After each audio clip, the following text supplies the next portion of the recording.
Hola, ¿qué tal? Muy buenas tardes a todos. Mi nombre es Pilar Vilella, soy vocal de la Agrupación de Jóvenes Abogados de Madrid y os doy la bienvenida a esta jornada online sobre cómo mejorar estas habilidades de persuasión, influencia, que son tan importantes en el día a día de un abogado. Para todos aquellos que os perdieseis la primera sesión, ya sabéis que esta es una segunda parte, vamos a aprender sobre la capacidad de convencer, de persuadir, a través de la fuerza de nuestros argumentos, que es algo absolutamente clave en nuestro desarrollo personal. Esta es una de las jornadas, de tantas jornadas que se han organizado desde la Agrupación de Jóvenes Abogados de Madrid, que como sabéis, durante este tiempo de encierro, durante la pandemia, hemos organizado más de 60 talleres y ponencias para todos vosotros para contribuir a vuestra formación y a vuestra especialización, y que sepáis que vamos a continuar sobre todo incidiendo en el ámbito de las habilidades que tan importantes son. Antes de presentar al ponente, para todos aquellos que no le conozcáis, voy a dar la palabra a José María Comas, que es el director de Derecho Práctico. José María, buenas tardes. ¿Qué tal, Pilar? Muy buenas tardes. Nada, yo solo os voy a hablar de un par de funcionalidades para la gente, sobre todo, que es nueva. Sobre todo agradecer el tiempo que estáis invirtiendo los asistentes, vuestro valioso y escaso tiempo en este programa formativo. No os vais a arrepentir, porque como el viernes pasado, este tipo de habilidades son muy valiosas.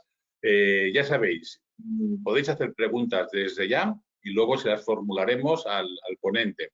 Hay una funcionalidad en el panel de mando que justamente se llama preguntas. No os olvidéis también de descargar info del evento, info de AJA, en el apartado de documentos. Lo veis ahí con unos PDFs que os van a ser muy útiles. Y os cuento, en este taller concretamente colabora un colectivo de estudiantes de Derecho que seguimos muy de cerca porque es muy activo, y que son los estudiantes de Derecho de la Rey Juan Carlos, Iuris URJC. Y está pues la presi de Iuris URJC. Nos va a hablar un poquito de lo que hacéis en este colectivo, ¿verdad, Marta? Sí, la verdad que muchísimas gracias, lo primero, por dejarnos colaborar y por este tipo de talleres que, como apuntaba, llevan más de un año haciendo, y yo creo que han sido fuente de información y de formación tanto para estudiantes como para profesionales de Derecho, y me parece una labor muy importante. Bueno, yo soy Marta Rodríguez y soy la presidenta de Iuris URJC. Es una asociación que nace pues por un grupo de amigos, de estudiantes como los que imagino que estarán viendo por la temática este tipo de taller, que quiere hacer algo más y trasladar a otros estudiantes temáticas que no se dan en las aulas, pues por el tiempo y por el programa formativo que tienen las carreras. Llegamos hasta ahora, casi o más de 3 años ya trabajando por y para los estudiantes, pues haciendo lo mismo, talleres que antes del COVID eran presenciales y ahora pues nos tenemos que adaptar a la modalidad que hay, y además visitas institucionales a, pues por ejemplo, el Tribunal Supremo, el Tribunal Constitucional, todas esas instituciones que tienen que ver con nuestra carrera y que lamentablemente pues por tiempo o por cómo está planteado no podemos acceder desde el grado. Temáticas, pues un poco en la línea de esto, pues acercar el mundo profesional a los estudiantes, tanto hemos hecho ponencias sobre jueces, magistrados en la carrera fiscal y demás, también sobre todo enfocado a la abogacía, también tocamos muchos temas de esto, y bueno, pues me parece súper interesante, la verdad, la temática de hoy, porque creo que lo que es oratoria, persuadir, convencer, no se fomenta en la carrera y es un pilar fundamental de la profesión. Así que nada, Pilar creo que va a presentar al ponente de hoy. Espero que el taller sea, bueno, espero y sé que va a ser genial, y animo a la gente que nos está viendo a, si nos quiere buscar pues en redes sociales, somos Iuris URJC, y mirar un poquito más lo que hacemos, y si se quieren unir son todos bienvenidos, no hace falta que sean de la Rey Juan Carlos. Muchísimas gracias.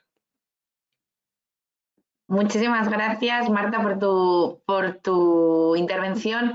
Nada, muy brevemente, para todos aquellos que no nos pudisteis acompañar, como decía, el pasado miércoles, os voy a presentar a nuestro ponente. El otro día tuvo muchísimo éxito, Juan Manuel. Hemos recibido muy buen feedback de tu charla, de tu ponencia. Juan Manuel es abogado del Estado en excedencia actualmente, con más de 35 años de ejercicio en nuestra maravillosa profesión, con lo cual tiene un amplio rodaje para contarnos pros, contras, temas de poder en despachos, y también tiene 15 años de experiencia como coach y mentor de abogados. ¿Qué nos va a contar hoy? ¿De qué nos va a hablar en esta charla? Pues nos va a ayudar a familiarizarnos con el fenómeno del poder en despachos, en organizaciones, también aprender estrategias inteligentes para aumentar la base del poder y también conocer las claves para desarrollar nuestro propio poder personal, un poco también en la línea de lo que nos estuvo contando en la anterior ponencia. Así que sin más, Juan Manuel, bienvenido. Simplemente recordaros que estamos totalmente disponibles para vosotros, para los alumnos, para los jóvenes abogados a través de redes sociales, de nuestro correo, y que os animo, por supuesto, a que continuéis participando con nosotros en estas charlas. Juan Manuel, bienvenido, todo tuyo. Venga, muchas gracias Pilar, muchas gracias Marta, Chema. Bueno, retomamos un poco lo del miércoles pasado. ¿Os ha dado tiempo a reflexionar un poco sobre poder? Sobre poder en las organizaciones, quién tiene poder, quién no tiene poder, cómo fluye, cómo cambia. Espero que os hayáis fijado un poquitito, que os despertase curiosidad el otro día sobre el fenómeno de... Tengo que dar muchos, han sido unos cuantos que me han... Y tengo que dar las gracias a los que me han escrito, incluso algunos he llegado a hablar con ellos por teléfono, para plantearme cuestiones relativas a la temática del otro día. Y me quedo, fijaros, quiero sacar un comentario que me hizo una compañera que yo creo que es aplicable y que yo quiero contestar en público a todos. Me decía que el juego del poder era una cosa del pasado, que era un fenómeno asocial, que era algo no deseable, que a ella le costaba mucho meterse en el juego del poder. Esa es una tentación que a veces tenemos, pero tenemos que tener mucho cuidado porque hay gente que juega ese papel de soy transparente, soy buena persona, abierto de corazón, yo no juego este tipo de cosas, yo no tengo ningún tipo de poder. Esta estrategia es, que sepáis que es más vieja que la nana. Eso de parecer como indefenso, como no peligroso, como no enemigo, es una de las estrategias para conseguir poder.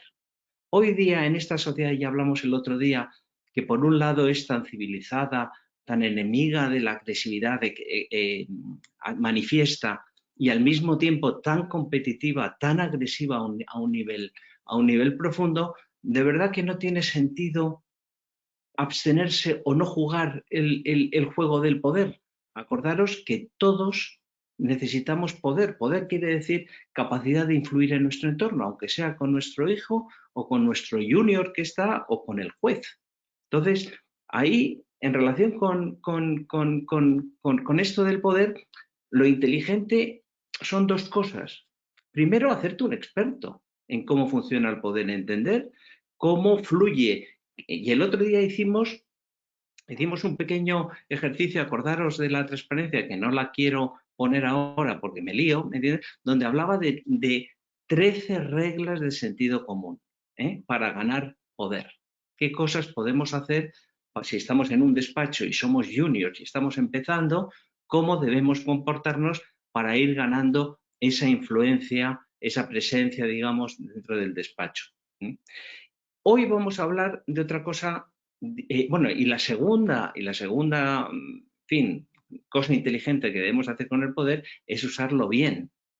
Todos sabemos, y de ahí os iba a decir, de ahí el miedo que le tenemos al poder, el hecho de que el poder sea un tabú, de que se hable muy poco, una especie de punto ciego, es porque la mayoría de las cosas malas que nos pasan las solemos atribuir a un mal ejercicio del poder, ya sea de la política, ya sea de lo que queráis. Entonces, de ahí que lo interesante, cuando tú no ejerces bien el poder, cuando no te atreves, ¿qué es lo que vas a hacer? Pues vas a ser fundamentalmente manipulador. O bien vas a ser abiertamente agresivos. Todos conocemos personas que ejercen el poder de una forma que lo que realmente buscan es provocar el miedo en los demás como forma de protegerse a sí mismos. Es decir, que chicos, por vernos expertos y segundo, usarlo bien. No me voy a meter en temas éticos, pero es un tema que a mí me apasiona y que me parece fundamental. No solo cómo conseguir poder, sino para qué. Y ahí os animo mucho a que seáis éticos. Las trampas, por así decirlo, o el uso egocéntrico del poder, a la larga nos mina sobre todo al que lo ejerce. No os lo aconsejo, pero es un tema que ahora mismo nos desborda. Hoy quiero hablar de otro concepto de poder que a mí me parece muchísimo más interesante y que pensando en Marta y la asociación esta de la Universidad Rey Juan Carlos y vosotros que sois la mayoría, los que me habéis llamado, sois todos abogados jóvenes que estáis abriendo camino en la profesión, es el concepto de poder personal. Poder personal. No voy a definirlo, pero seguro que tenéis una visión intuitiva de lo que es el poder personal, que es esa, digamos, esa sensación de seguridad interna, esa sensación de autoridad en tu propia vida. Tu vida la manejas tú, no te la manejan, no dependes. Esa sensación interna, yo diría, para mí la manifestación más la sensación de seguridad, esa es la que te permite hacer amistades y mantenerlas, negociar conflictos, defender tus propios intereses, que te permite hacer, muy importante, hacer una interpretación realista de la vida. Si tú tienes una interpretación irreal, si tú piensas, por ejemplo, que yo que sé, que los políticos deberían solucionarnos todos nuestros problemas, pues vas a tener una visión muy frustrante, muy negativa de la política. Y lo mismo te pasa con tu jefe o con tu padre o con quien quieras. Ser capaces de hacer una interpretación realista, tirando a positiva de lo que es la vida, no estoy hablando del buenismo para nada, es una de las habilidades que nos trae ese poder interior, que repito, no quiero definir, pero que vosotros seguro que conocéis gente y rápidamente lo localizáis.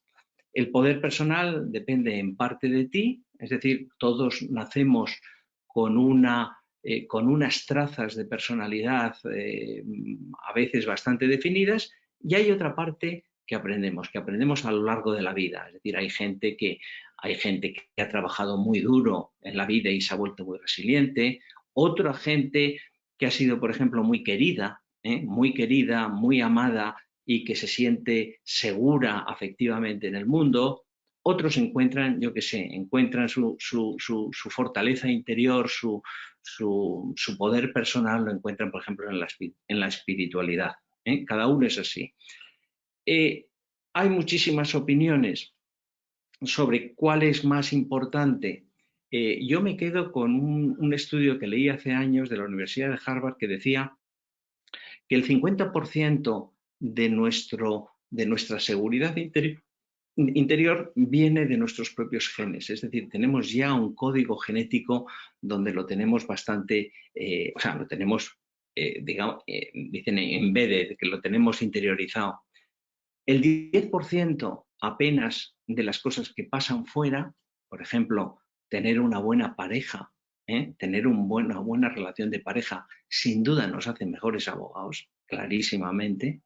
Y luego un 40% que te lo trabajas, que tienes esa capacidad que tú tienes de conocerte, de mejorar por dentro, de aprender de los errores, de superarte en los retos, etc. Entonces, fijaros, yo, afectos nuestros, yo ampliaría incluso este 40% y lo haría más grande. Es decir, podemos hacer muchas más cosas de las que queremos con el poder.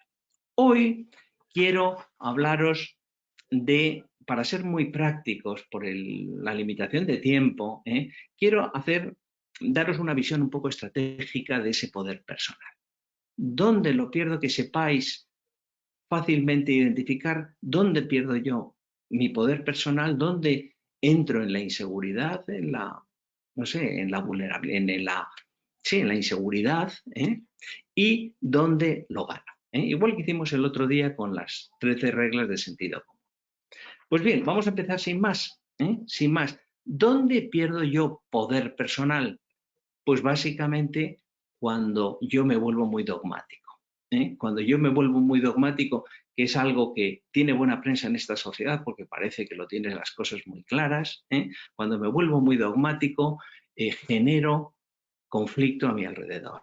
Es decir, si yo os digo, yo que sé, que los mejores abogados del mundo son los turcos, los mejores son los turcos, seguro, bueno, y yo lo creo porque he trabajado con ellos, pero si yo lo digo así, seguro que vosotros reaccionáis por dentro y empecéis a buscar razones por las cuales no es verdad eso, que conocéis otros abogados que son mejores.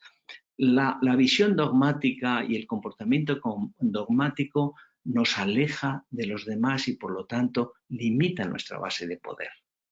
Repito, en una primera impresión puede tener glamour, luego produce mucho rechazo fuera. No es un buen plan ser dogmático si lo que quieres realmente es poder en las organizaciones y poder personal.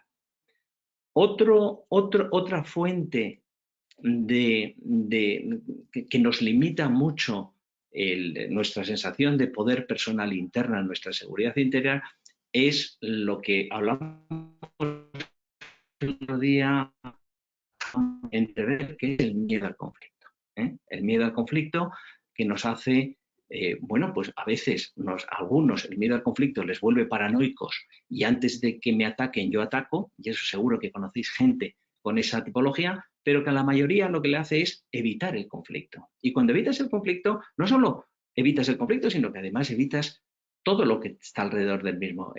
Te quedas sin oportunidades, pierdes amistades, etc. Es decir, te vuelves tímido ante la vida. Y yo supongo que, vamos, no me gustaría, a mí por lo menos y a vosotros seguro que tampoco, os gustaría que apareciese una lápida en el cementerio que pusiese: no le pasó nada, no metió la pata, nunca se cayó.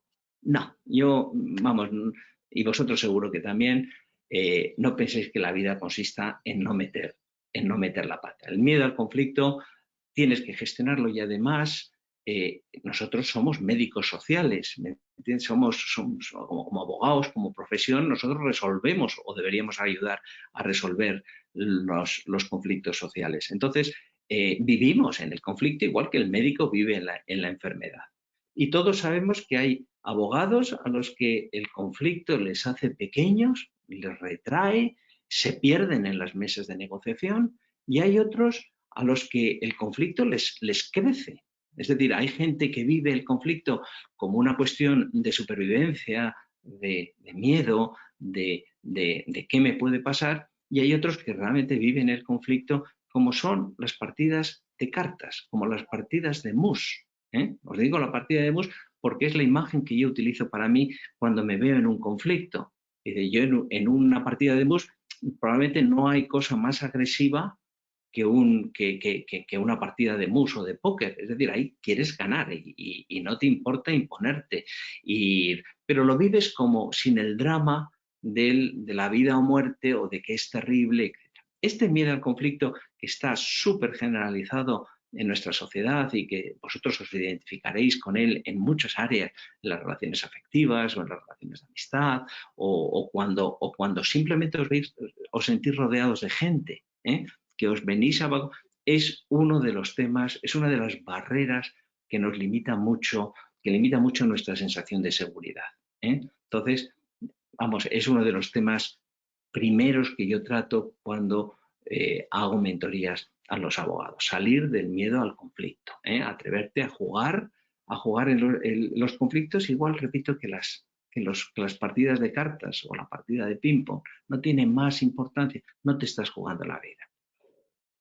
Otra cosa muy importante son las expectativas irreales.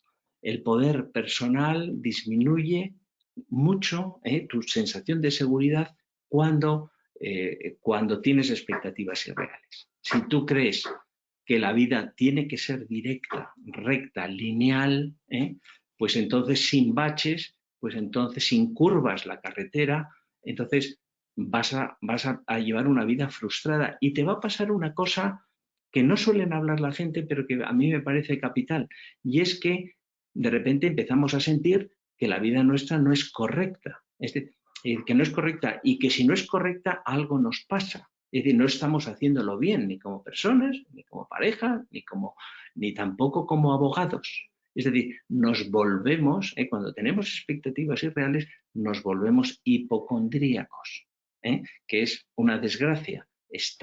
Quieres estar saludable, estás saludable y sin embargo sientes que no lo eres, que no lo estás. Tienes miedo a enfermar. Bueno, pues ese miedo en nuestra profesión como abogados, esa preocupación excesiva por el futuro, nos drena muchísimo, nos quita muchísima energía. Yo conozco mucha gente que está todo el día preocupado. Los maestros más profundos te dicen siempre lo mismo, te dicen que preocuparte por una cosa es como rezar porque suceda. Bueno, pues en este ambiente en el que estamos, vosotros en el momento vital en el que estáis empezando mucho en la profesión, es importantísimo no caer en no volveros hipocondríacos respecto de vosotros, del futuro, de lo que os pasa. No hay cosa más triste, de verdad, que ver a un abogado que objetivamente va bien y que sin embargo no lo sabe, no lo ve. Objetivamente va bien y que sin embargo no lo sabe y que está haciendo algo malo pues porque este año no ha ganado lo que sea o ha perdido. Es como si yo por ejemplo, yo viajo mucho por carretera a Bilbao y Bilbao es al norte, ya lo sabemos, al norte de Madrid. Bueno, pues es como pensar que no va a haber curvas, que no va a haber curvas, que el camino va a ser en línea recta y no lo es. Te vas a Somosierra y tienes un montón de curvas. Bueno, pues lo mismo nos pasa con la profesión. Si no has interiorizado esto, si no ves con normalidad y con naturalidad las curvas de la profesión, las equivocaciones, los fracasos, los clientes que se te van, pues entonces vas a vivir una vida profesional muy difícil, aunque objetivamente está bien. Otro aspecto que yo he visto que ahora mismo realmente es una desgracia, pero no una desgracia solo a nosotros en los abogados, sino en general en esta sociedad, ¿entiendes? Es el tema de la falta de autoestima. Es decir, nos están bombardeando tanto con el cómo debemos ser y nosotros además nos metemos en las redes sociales que muchas veces no hacen más que mostrarnos la cara bonita de la vida, pero no vemos los lados oscuros, los valles, que la gente de verdad pues se vuelve una perfeccionista, solo si voy bien y hago las cosas perfecto me siento seguro. Eso es imposible, nunca eres perfecto, nunca llevas la demanda perfectamente definida, nunca entras en una sala a una vista, ¿me entiendes?, con todo el argumentario perfecto, entre otras cosas porque no sabes cómo va a reaccionar la otra parte, ni siquiera el juez o el fiscal. Entonces, entonces la falta de autoestima es, a mí la imagen que me venía, estaba pensando en esta charla esta mañana y pensaba, bueno, es lo mismo que me pasaba a mí cuando yo era joven y con 14 años o 13 años empiezas a ir a las fiestas del pueblo en verano. Esa sensación de repente de ir a sacar a bailar a una chica y sentirte feo o sentir que le va a gustar otro. Es ese momento donde te viene ese pensamiento y se te baja totalmente la energía. La voz te cambia, todo. Bueno, pues eso nos pasa a muchos nos ha pasado. Yo lo reconozco en mí, en épocas de mi vida, ya de abogado del Estado. No tiene nada que ver con la objetividad, tiene que ver con la subjetividad. Entonces, pues el tema de la autoestima es un tema para mí crucial. Si tu estima la centras en yo no me equivoco o yo sé todo, vas a tener muy baja autoestima porque no lo vas a saber todo. Tienes que poner tu autoestima en otras cosas, en yo sé rectificar, yo si me dan toda una noche entiendo este tema, lo estudio, en fin, todo ese tipo. Siempre encuentro un punto en común, un terreno común con la otra parte cuando estoy negociando. Ahí es el mundo para la autoestima y en general con todo eso es el mundo de las creencias. Y las creencias Ya seguro que habréis oído hablar las creencias limitantes, los techos de cristal que nos ponemos, las ideas que tenemos de nosotros y de los demás.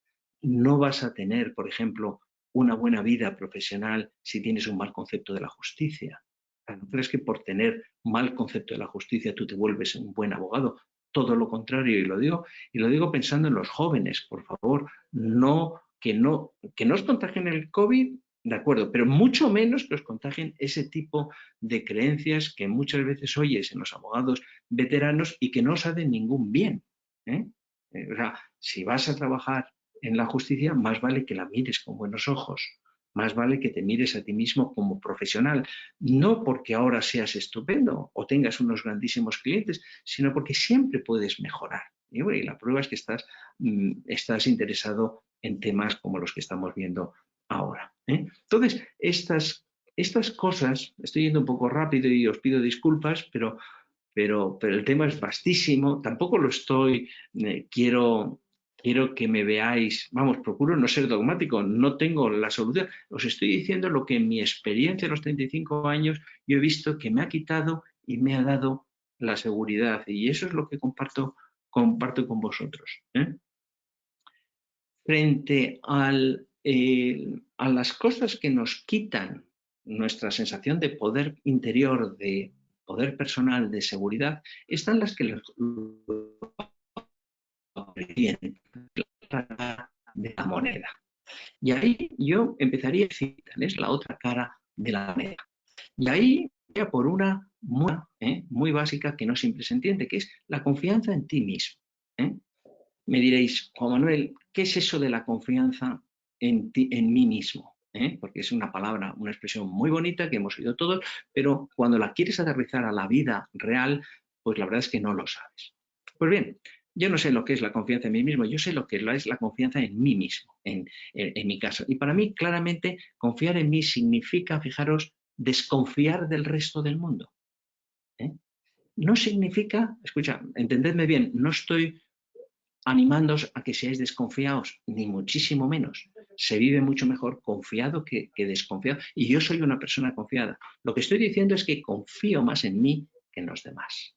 Es decir, yo voy a un restaurante y si estoy en una ciudad que no conozco, pues es inteligente preguntarle al camarero cuál es el plato estrella, qué pide la gente, qué es lo típico de este lugar. Eso es inteligente. Ahora, luego decido yo. Y me pueden decir que lo bueno aquí es una fabada y realmente a mí no me apetece. Es decir, siempre escucho a los demás porque soy inteligente, porque reconozco que los demás muchas veces saben mucho más que yo y al mismo tiempo retengo la confianza en mi propio criterio.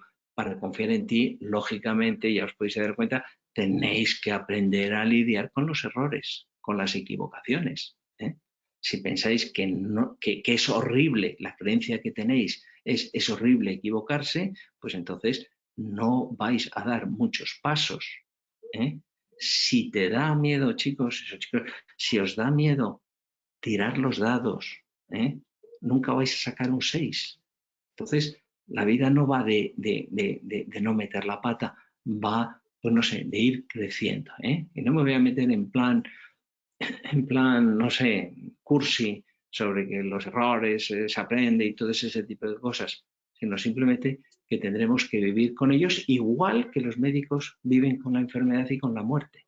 Los oncólogos están constantemente viviendo con la muerte y sin embargo no tienes por qué tener una visión pesimista de ti y de tu profesión.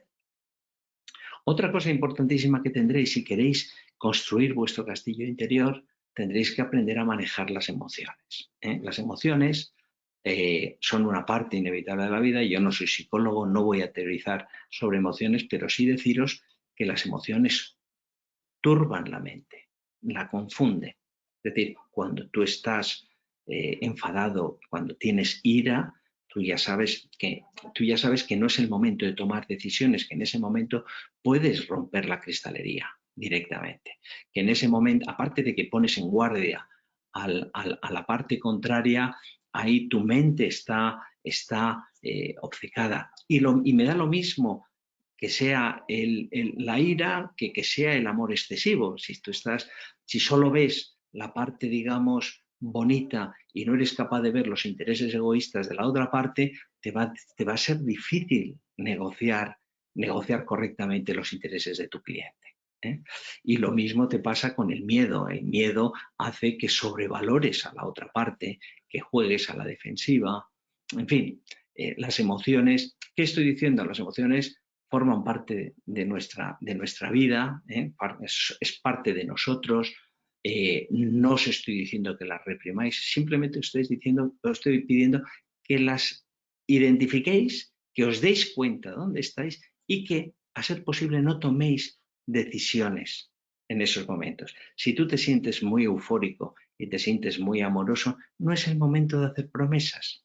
Espera a tener la mente un poco más fría. Otro aspecto que hace que aumente tu poder personal, tu sensación de seguridad, es cuando aprendes a pasar página, ¿eh? Eso es muy importante. Negociar un poco con tu pasado, ¿eh? Tu pasado. Tanto si es bueno como si es malo. Las experiencias buenas, ¿eh? La experiencia en general, tiene una parte muy positiva y tiene una parte también que yo creo que está sobrevalorada, la experiencia. La experiencia, cuando ha sido positiva, nos hace creer o nos invita a repetir la experiencia, que vuelva a suceder lo mismo, seguir la misma estrategia procesal que seguiste en el caso anterior porque aquel funcionó bien. Napoleón ya lo decía, el mayor enemigo de un general es su última victoria. Entonces, pensamos menos y limitamos la realidad y tomamos malas decisiones. Y si la experiencia es mala, bueno, pues porque nos hace sentir vulnerables y creemos que va a pasar. Yo preparo, por ejemplo, a opositores. Una de las cosas más difíciles es hacerle entender a un opositor que ha fracasado, que ha suspendido 3 veces, que la cuarta es distinta, ¿eh? Es lo mismo que si has tenido una mala relación de pareja, pues hay gente que se corta la coleta y dice, bueno, pues yo ya no quiero saber nada. Ahí le tienes que hacer ver que una cosa, que esta pareja es una, pero la siguiente es completamente distinta. Yo he ido a restaurantes donde la comida me ha sentado muy mal y donde he tenido diarrea. Bueno, pero sigo yendo a restaurantes. ¿Por qué? Porque sé que el siguiente es distinto, que la comida es distinta, todo es distinto, ¿eh? Entonces, aprender a pasar página del pasado es una cosa importante si lo que queremos es ensanchar nuestros cimientos, nuestro poder personal. Otra cualidad que yo valoro mucho es la audacia, ¿eh? Y estamos hablando del futuro, la audacia hacia el futuro. Yo lo que observo, fijaros, en las mentorías con los abogados y también en la preparación de opositores, es gente excesivamente precavida, ¿eh? Excesivamente precavida, excesivamente cautelosa, con demasiados miedos a errar, ¿eh? Y caen en lo que los ingleses llaman parálisis por análisis. Es decir, estás pensando tanto lo que vas a hacer que al final se te pasa, no sabes si coger el tren y al final el tren se va. Entonces, aprender a tener una cierta audacia, una cierta alegría, un espíritu deportivo, un espíritu, más que deportivo, yo diría olímpico. Es decir, tú haces todo lo que puedas con este cliente, ¿eh? Y presentas tu mejor informe en sala, ¿eh? Y luego realmente te das cuenta que el resultado del pleito pues depende de otros factores, depende de la prueba que te presente la otra parte, depende del juez, depende de muchas cosas. Entonces, tener una especie de espíritu olímpico y tirarte adelante. Repito, lo de los dados. Si no te atreves a tirar los dados, nunca sacarás un 6. Bueno, pues tenemos que atrevernos, aunque de vez en cuando nos salgan los unos, ¿eh? Os animo en ese sentido a que el miedo a equivocarte, como he dicho antes, se manifiesta como perfeccionismo, ¿eh? Y el perfeccionismo, en el fondo, no es más que un deseo de de complacer a los demás, de no defraudarles, de quedar bien, etcétera, es una trampa de elefante. Es como si vais a la playa con abrigo, pues realmente es un estorbo muy grande en la vida, ¿eh? Os ralentizará mucho vuestro camino. Tenéis que aprender un poco el espíritu olímpico. Y por último, y no me quiero meter mucho porque realmente es un tema muy gordo, pero en algún momento tendréis que tener claro cuál es el sentido de lo que hacéis. El sentido que tiene el enorme esfuerzo que seguro que estáis haciendo. Unos estudiando, otros sacando adelante, otros llevan ya años en la profesión. El sentido. Si el sentido, el por qué haces una cosa, el por qué haces este esfuerzo, es para pagar tu hipoteca o para contentar a tu pareja o por salir con tus amigos con un coche de no sé qué o no sé cuántos, o no sabes por qué, pero simplemente lo estás haciendo porque tienes que hacer, te va a faltar fuerza, eso te lo prometo. Eso es como tener un Ferrari y ponerle gasolina de bajo tanaje. Si ese es el sentido, o la falta de sentido, diría yo, o sea, en algún momento dado os vais a cansar, os vais a cansar y vais a ver que no tiene sentido lo que estáis haciendo.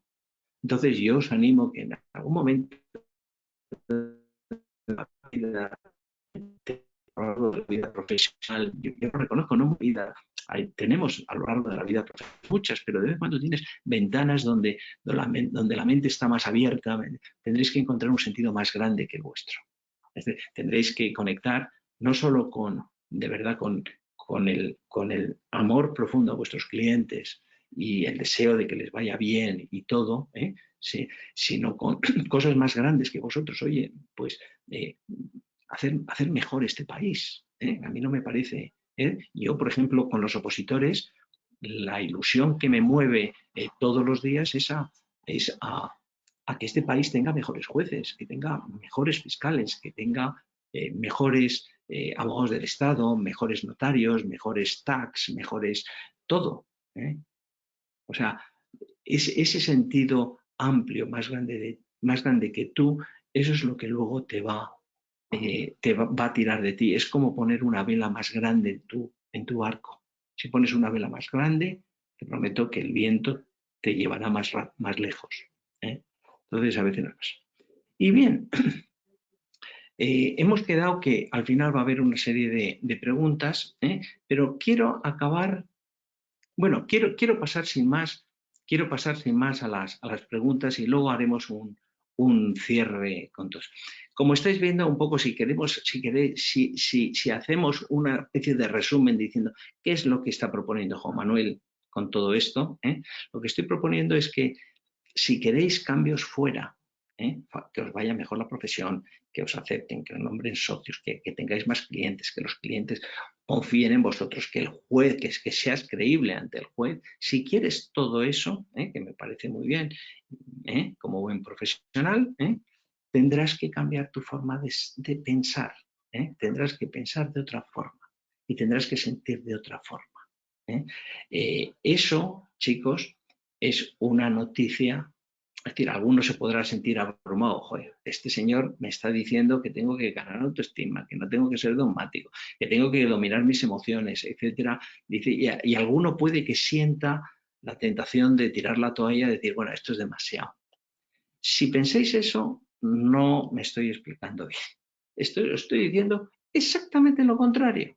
Os estoy diciendo, si queréis todo eso, todos esos objetivos, si queréis sentiros seguros como profesionales, no tenéis que cambiar el mundo, no tiene que cambiar la justicia, no tienen que cambiar los clientes para que confíen en vosotros, no tienen que cambiar los jueces, no tiene que haber mejores jueces, no tienes que tener mejores compañeros en el despacho, deja todo como está, pero cambia tu forma de verlo.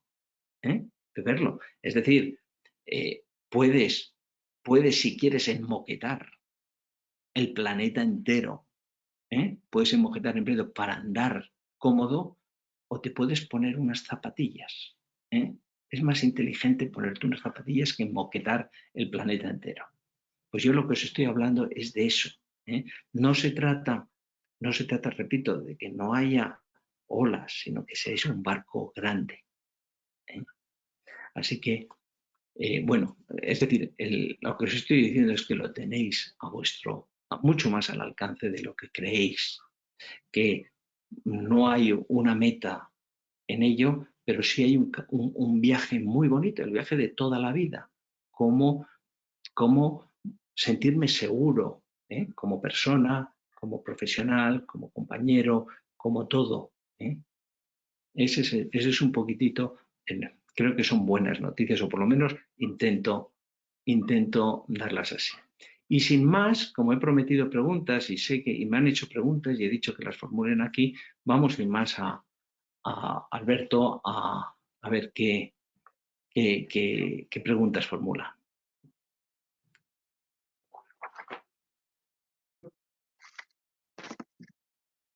¿Qué tal? Muchísimas gracias, Juan Manuel. Mira, te voy a hacer la primera pregunta.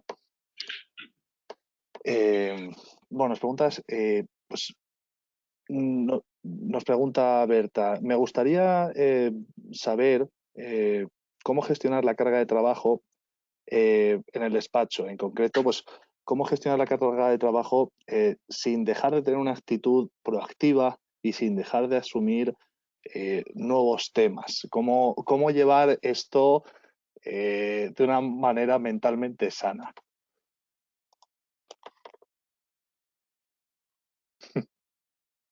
Bueno, buena pregunta.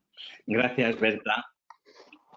Gracias, Berta. Me encanta que formuléis preguntas reales, para que no parezca esto, en fin, una película de Hollywood, sino que sea real. La carga de trabajo. Bueno, primero no es fácil, la carga de trabajo a veces es muy real, ¿me entiendes? Nos pesa muchísimo, y no hay una solución única, pero sí hay un camino que va a hacer que tú vayas sintiéndola de forma menos agobiante.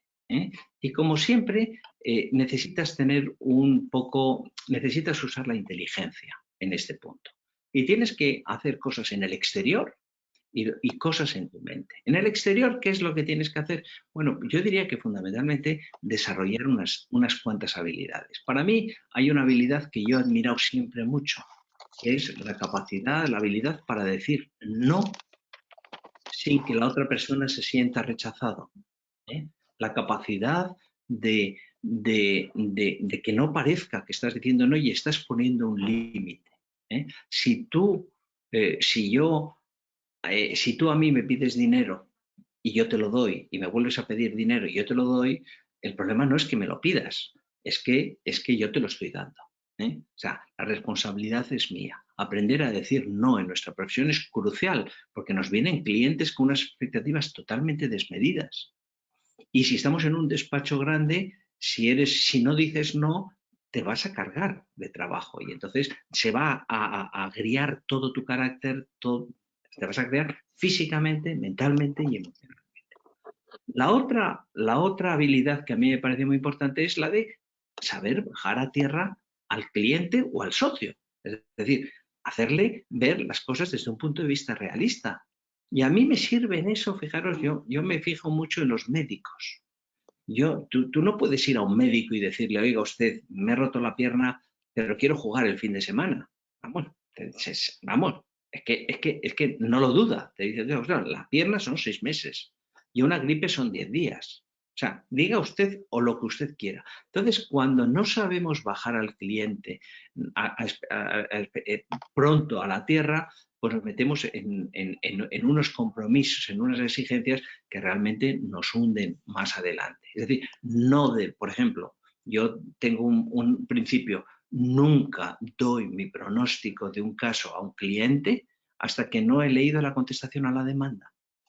Porque es tan fácil dar al cliente la razón y subirte a su carro y volverte un hooligan de su caso, ¿me entiendes? Que no solo dejas de ver las cosas con objetividad, sino que además ignoras la mitad de la película. Entonces, eso me parece. Y luego, además, en el exterior hay una serie de cuestiones, de hábitos que también tienes que desarrollar al lado de esas habilidades. Una de ellas que a mí me parece muy perniciosa es el multitasking. El multitasking, el hacer muchas cosas, es como el zapping en la televisión.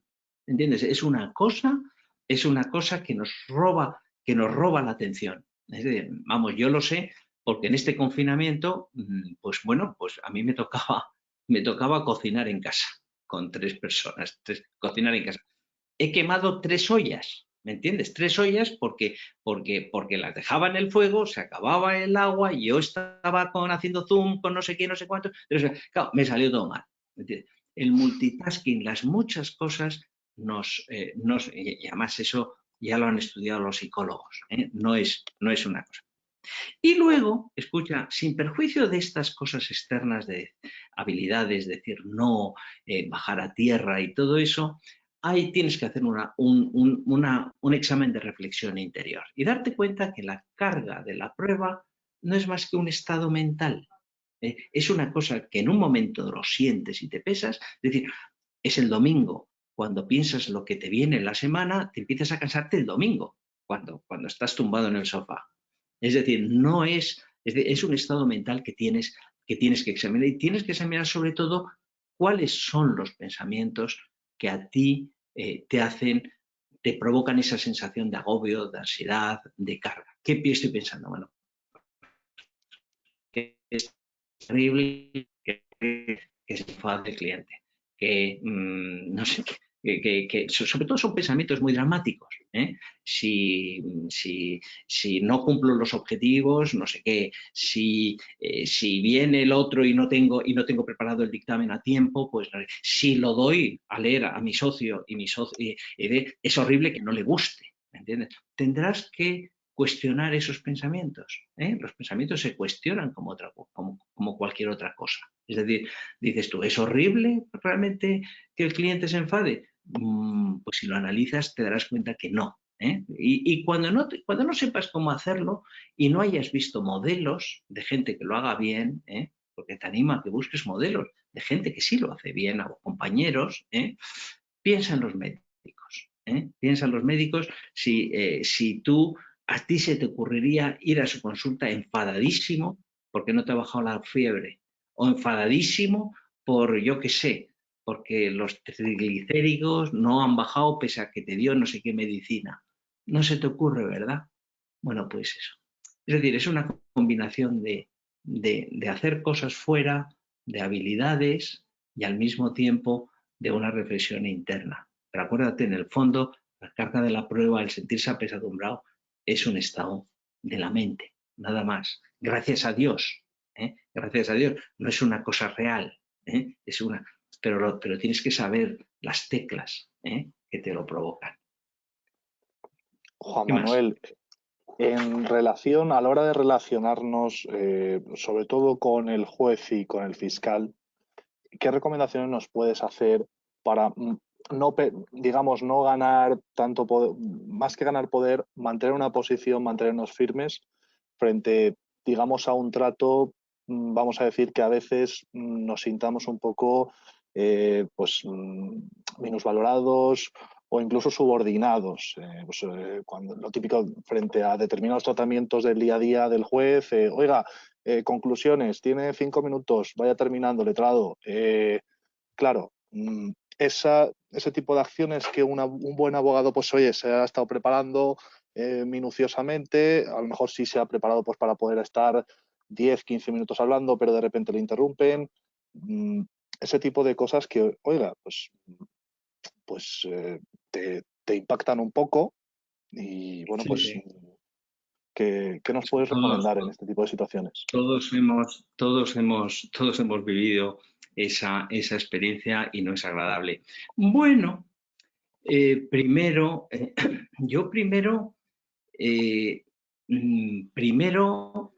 cuidaría mucho mi forma de entrar en el juicio, ¿me entiendes? Es decir, si yo ya voy predispuesto esperando ese tipo de cosas, ¿me entiendes? Pues entonces de alguna forma los estoy provocando. Segundo, yo cuidaría mucho lo que pienso del juez y del fiscal. Si yo pienso que el juez y el fiscal, este señor es un mal juez, es un, no vamos a usar palabrotas, ¿me entiendes? Pero es una persona realmente tal, entonces me estoy envenenando yo, ¿me entiendes? Y yo envenenado no sé si ni siquiera reaccionar cuando me dice el juez lo que me tenga que reaccionar. Utilizando parámetros que son muy nuestros, de abogados, yo diría que el mal comportamiento de un juez, yo siempre digo que es por culpa, nunca por dolo. Porque tenemos la tendencia a pensar que es que me quieren fastidiar, o que va en contra mí, o que no sé qué, no sé cuánto.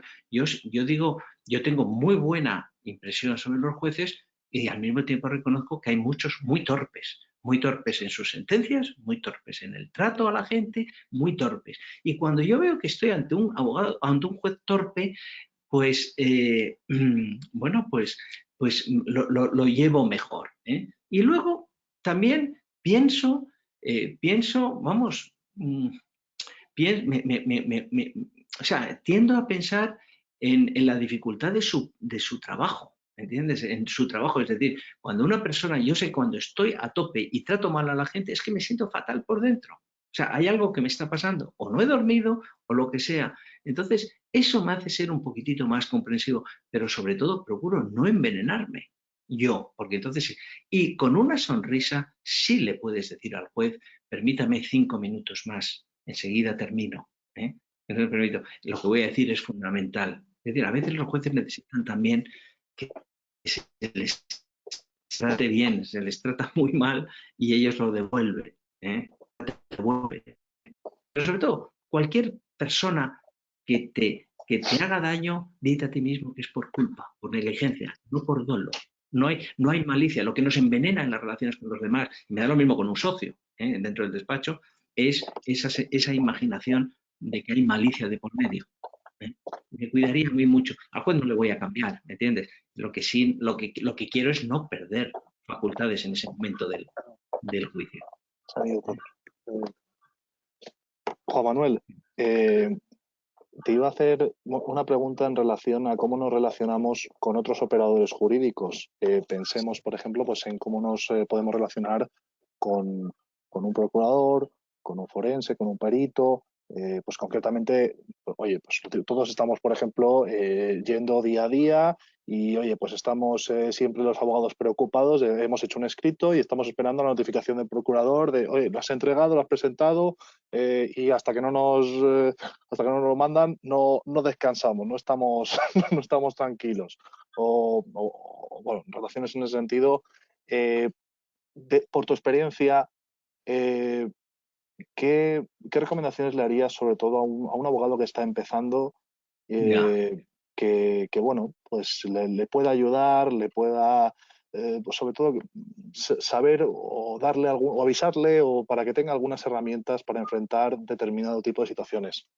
Bien, buena pregunta también y muy concreta que nos ha pasado a todos. Vamos, yo lo que hago en esos momentos, sobre todo al principio, con la relación con un procurador o con un perito, hay una diferencia enorme si te diriges hacia él, digamos, molesto. Y yo de buenismo no caigo en eso, tengo muchos defectos, pero no caigo en el buenismo. Pero sí entiendo que el procurador, el perito, lo que quieras, no tiene por qué saber lo que yo necesito.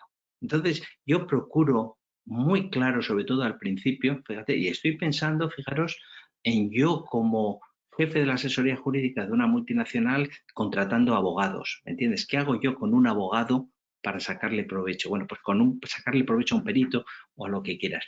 Yo ahí con esta le digo, me esfuerzo mucho en decirle lo que me gusta que haga. No le digo lo que ha hecho mal, sino lo que me gusta. Oiga, me encanta cuando me contestas en 24 horas o cuando me mandas la copia en 2 minutos, cuando me mandas un WhatsApp y me confirmas que le dejo muy claro. Entonces, si luego no lo hace, entonces ya tengo una razón válida. La gente responde mucho más cuando le potencias las cosas buenas que cuando le pones de manifiesto las malas. Yo eso es lo que haría. Y seguro que se me ocurren más cosas. Y luego, bueno, sí, el ser claro. Bueno, pero esto nos pasa, Alberto, con nuestras parejas, que estamos esperando que sepan lo que queremos, lo que necesitamos, lo que nos pasa hoy. Adelántate y dilo. Y dile, oye, hoy vengo cansado, hoy no voy a hablar, no tiene nada que ver contigo. Pues lo mismo con los procuradores. No, hoy no va a meter. Vamos a ver. Sí, hoy vengo torcido, hoy tengo un día tonto. Juan Manuel, muchos estudiantes que nos están viendo ahora, jóvenes abogados que se están iniciando en el mercado del trabajo, están encontrándose unas condiciones laborales terribles Muy que, malas. por cierto, desde la agrupación de jóvenes abogados podéis contar con nosotros cuando veáis, estáis sufriendo también unas malas prácticas. Tenéis el correo de la agrupación y también el Departamento de Defensa de la Abogacía, se intenta formular quejas sobre este tipo de prácticas abusivas. Sobre la situación, sobre el horizonte en el que nos encontramos de exigir de puestos laborales que exigen situaciones de falsos autónomos, donde se exige una máxima responsabilidad, donde además se están exigiendo unas jornadas laborales bastante amplias por unos salarios muy bajos. ¿Qué reflexión o qué recomendaciones le puedes hacer sobre todo para los jóvenes que, oye, sobre todo, estas han sido tus primeras prácticas que seguramente en la universidad no estés cobrando. Luego tus prácticas del máster, que casi 3/4 de lo mismo. Luego ya tu primer trabajo donde, oye, yo qué sé, te estás consiguiendo unas prácticas por 300 euros. ¿Sabes? Un poco esta situación en la que se encuentran muchos jóvenes. ¿Qué les puedes decir o qué reflexión tienes al respecto? Bueno, pues deciros que me produce muchísima congoja. Me produce muchísima congoja y la razón de estar donde estoy ahora y este viraje profesional de la abogacía del Estado a esto deriva de eso y deriva concretamente de ver a los juniors en un despacho multinacional de Madrid que me impactó tanto el maltrato psicológico y la dureza que dije yo que fue lo que me cambió. O sea, realmente simpatizo muchísimo con vosotros. La situación es a veces muy injusta y muy difícil. Pensad, ahí tenéis que hacer dos cosas principales. Primero, no os puede envenenar esto. Si os envenena, os han ganado la partida. Tenéis que hacer algo.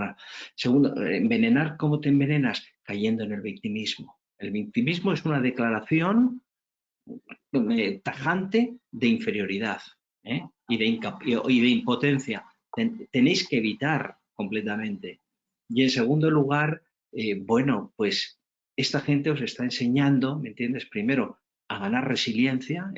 Ahora es un mercado laboral muy injusto, muy duro con vosotros. En otras épocas ha sido una guerra, en otras épocas ha sido otra cosa. Esto, decir, tengo que sacar provecho de esto y tengo que, no sé, tengo que salir ganando, no sé, resiliencia, inteligencia y sobre todo decirte muy claramente a ti, y dice, cuando yo sea jefe, no voy a hacer esto. O sea, si un mal jefe te enseña a ti lo que no quieres hacer como jefe, ya te está enseñando mucho. Pero de todos modos, yo sé que es difícil, a veces son años, uno está ahí, son cosas lacerantes que te hacen hacer, pagos y de todo, de ese tipo de cosas. Simplemente decir que simpatizo muchísimo con vosotros, por favor, que no os envenene, y luego acordar lo que os he dicho, todo lo malo que os hagan, de verdad, simplemente es negligencia, es torpeza humana, no es otra cosa. No es otra cosa, pero por favor que no os contagie. No puedo dar mucha más cosa, porque de verdad que me produce mucha congoja. Sí, en este sentido también os recomendamos también el portal de empleo del Colegio de Abogados, que por lo menos se intenta filtrar en la medida de lo posible algunas ofertas un poquito bastante duras o dudosas. Y vamos un poquito con la última pregunta, Juan Manuel, una última reflexión. que quería compartir contigo, que nos ha trasladado varias personas. Estando en el siglo XXI, en pleno siglo XXI, donde pues, los abogados nos hemos adaptado al formato digital, el despacho en la nube, la administración de justicia sigue realmente en formato papel, a pesar de la funcionalidad del SNET y todo esto, pero ante la imposibilidad de acceder al expediente, a las actuaciones digitales, esa situación que vivimos muchos abogados de contactar con el oficial, con el letrado de la Administración de Justicia para pedirle, oye, por favor, me podéis mandar el expediente por Lesnet, y ellos obviamente te van a decir que no, que si quieres y puedes, pues te puedes pasar por el juzgado y te dejaremos escanear, hacer unas fotos rápidamente. Bueno, pues yo creo que nos ha pasado a todos. ¿Qué piensas al respecto? ¿Crees qué les puedes decir a los asistentes que nos están escuchando hoy con nosotros, que están compartiendo esta tarde con nosotros, de avances que crees que vaya a haber dentro de la Administración de Justicia y, sobre todo, mejoras en el trato o que los abogados lo podamos tener un poquito más fácil? Bien. Bueno, no. Me has dicho, Aquí bueno. vamos al lío, Juan Manuel, ya lo sabes. Ya, te entiendo. Yo, fíjate, no tengo una solución para esto, pero sí te digo la actitud, yo sí que cuido la actitud como la que yo me acerco a una cosa de estas, a una situación como alguien, y me da lo mismo una sentencia favorable. Yo si quiero algo de alguien, y me da lo mismo un expediente de algo, o el compañero que colabore conmigo, la pregunta que me tengo que hacer es cómo se lo pongo fácil. ¿Cómo le pongo fácil? Que me dé el expediente. ¿Entiendes? Entonces, ahí hay veces que se lo vas a poner fácil y no te lo van a dar. ¿Me entiendes? Entonces, esto es como la vida misma, ¿me entiendes? A veces, oye, lo que sé, pierdes una pareja o pierdes un caso o pierdes muchas cosas y la vida es así, no es color de rosas, no, la vida no es justa y eso lo tenemos que tener muy claro y a veces nos pasan cosas justas. Lo que yo que sí me quiero cuidar mucho de que eso me envenene. ¿Me entiendes? Me envenene, me haga resentido, me haga victimista, me contagie de esas cosas. Es decir, me pueden no dar el expediente, de acuerdo, y tengo que ir allí a pedirlo de rodillas. Y lo que no me van a quitar es un poco mi seguridad, mi confianza en mí mismo, te iba a decir, en el fondo, mi alegría. Porque entonces, si no me dan el expediente y encima pierdo la alegría, lo segundo es mucho peor que lo primero. Entonces, cuidarte en este tiempo de temporal, de malos tratos, etcétera, pues es cuando, no sé, hay que ser más, no sé, es una oportunidad estupenda para mejorar tú mismo por dentro. Que eso es lo que tú quieres, el poder personal de que no dependes, de que yo estoy contento, ¿por qué? Porque manda el expediente los del juzgado 27 y además el del otro me ha dicho que sí y además se ha ganado la sentencia. Así eres súper frágil. Es decir, no se trata de que tú estés contento porque te den el expediente, sino que tú estés contento con expediente o sin expediente.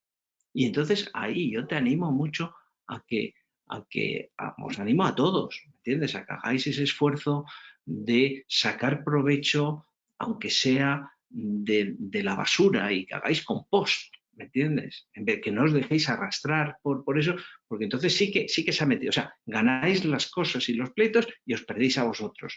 No es fácil. Oye, y dad por hecho que seguirá habiendo oficiales que no os den el expediente. Y no pasa nada. ¿Me entiendes? No pasa nada. O sea, ahí tenéis que poner una raya roja claramente. No permitáis que un señor, porque te trata mal o no te mira la cara, pues te roba a ti no sé, lo mejor que tienes por dentro. No sé, no te desoluciones. Sí, no, evidentemente. Pero bueno, sí, tampoco perder la sensibilidad nosotros, que es muy difícil además, que siempre Muy podemos difícil. tender pues a empatizar con los problemas de nuestro cliente, muchas veces incluso a hacernos nuestros, pero bueno. Sí. O sea, muchas veces nos tratan mal de fuera y de cara a nuestro cliente nos volvemos complacientes, ¿me entiendes? Entonces, claro, estamos entre la espada y la pared y nos estiran, digamos, y lo pasamos mal a veces, ¿eh? Yo lo he pasado mal también. Pues Juan Manuel, muchísimas gracias por estar con nosotros en esta segunda sesión. En general hemos tenido un feedback fantástico. Espero que sobre todo los asistentes hayáis disfrutado. Esperamos también poder contar contigo en próximas ocasiones. Juan Manuel, ya hemos dicho, es mentor de otros abogados.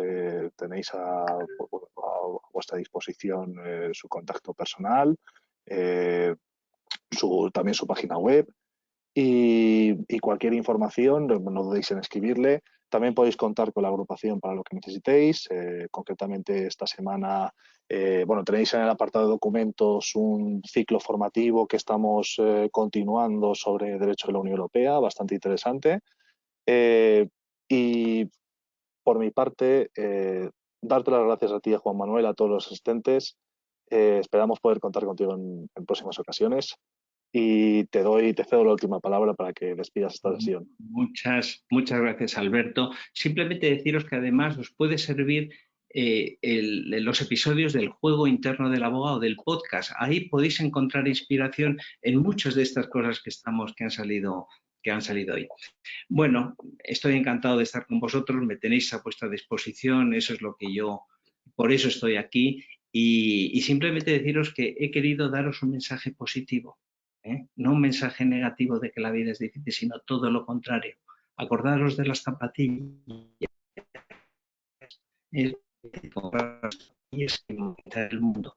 Bueno, pues de eso es lo que es más fácil. Comprarte unas zapatillas que moquetar el mundo se trata. Espero veros en más ocasiones más adelante y gracias a la agrupación por esta oportunidad que nos da a todos. Muchas gracias. Muy buenas tardes. Eso es todo.